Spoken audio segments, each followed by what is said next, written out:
Hi, this is EKG class 9 আৰু মই আজি তোমালোকক class 9 ৰ অনুশীলনী R2 ৰ question number 16 টো মই সলভ কৰি দিম। ইয়াত দিয়া আছে যে ত্ৰিভুজ PQR আৰু PR ৰ জোখক্ৰমে 4 cm আৰু 8 cm। এটা আমাক ত্ৰিভুজ লব দিছে PQ আৰু R আমি এটা ত্ৰিভুজ লৈছো আৰু ইয়াৰ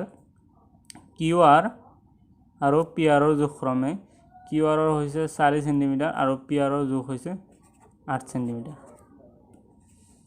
4 cm আৰু 8 cm QR ৰ ভূমি সাপেক্ষে উচ্চতা PL ৰ এটো ভূমি সাপেক্ষে PR ৰ উচ্চতা মানে এটো উচ্চতাটো আমাৰ কি হয় QR ৰ সাপেক্ষে PL ৰ উচ্চতা এটো 5 cm এই উচ্চতাটো 5 cm হলে PR ভূমি সাপেক্ষে এই PR ভূমি সাপেক্ষে QM ৰ এটো M QM ৰ উচ্চতা আমাক উলিয়াব লাগে তো PL আৰু QM ৰ উচ্চতা আমাক উলিয়াব লাগে এতিয়া আমি কি আমাক দিয়া আছে লিখিছো যে QR এটো 4 cm দিয়া আছে PR এটো দিয়া আছে 8 cm দিয়া আছে QR ভূমি সাপেক্ষে উচ্চতা PL এটো 5 cm আমাক দিয়া আছে আৰু QM এটো আমাক দিয়া নাই এটো আমাক উলিয়াব লাগে QM ৰ উচ্চতাটো আমাক উলিয়াব লাগিব এতিয়া আমি জানো যে QR ভূমি সাপেক্ষে আমি এটো ভূমি সাপেক্ষে এই ত্ৰিভুজটোৰ কালি উলিয়াম এই গোটেইখিনি ত্ৰিভুজৰ কালি কি হ'ব হাফ ইনটু ভূমি ইনটু এই উচ্চতা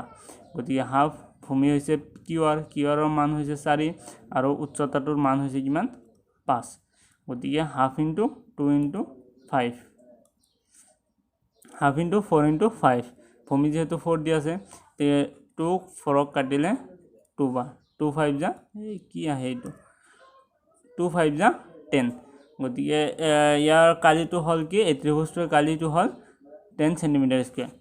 এটো ত্ৰিভুজ আছিল এই ত্ৰিভুজটো গোটেইখিনি কি কালি উলিয়াই ললো আমি 10 cm স্কয়াৰ আমি কালিটো উলিয়াই লৈছো এতিয়া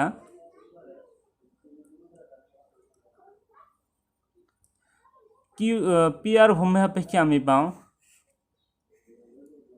PR ভূমি সাপেক্ষে যেটো এটো PR Q যেটো PR ভূমি সাপেক্ষে আমি পাও এটো ভূমি সাপেক্ষে আমি কি হাফ ইনটু ভূমি ইনটু উচ্চতা সমান কি ত্ৰিভুজটোৰ ত্ৰিভুজৰ কালিটো আমি উলিয়াই লৈছো 10 তেতিয়া হাফ ইনটু ভূমিৰ মান কিমান এটো আছিল 8 দি 8 বহাইছো আৰু QM ৰ মানটো আমাক দিয়া নাই হেতু আছে আৰু সমান ত্ৰিভুজৰ কালি 10 cm স্কয়াৰ এটো আমাক আছিল তে QM এটো 8 কাটিলে 4 বাৰ গতিকে 4 এটো পূৰণ হৈ যায় এটো সাইডত কি হ'ব হৰণ হ'ব তে QM equal to ultimately 10 divided by 4 আৰু QM ইকুৱেল টু 10 ক এটো হৰণ কৰিলে 10 4 2 বাৰ 8 আৰু 2 থাকিব বাকি পইণ্ট আহিলে 0 4 5 যা 20 0 গতিকে ইয়াৰ আনসাৰটো হল 2.5 গতিকে যেটো QM আমাক উলিয়াব দিছিল ইয়াৰ উত্তৰটো হ'ব 2.5 cm so thank you for watching this video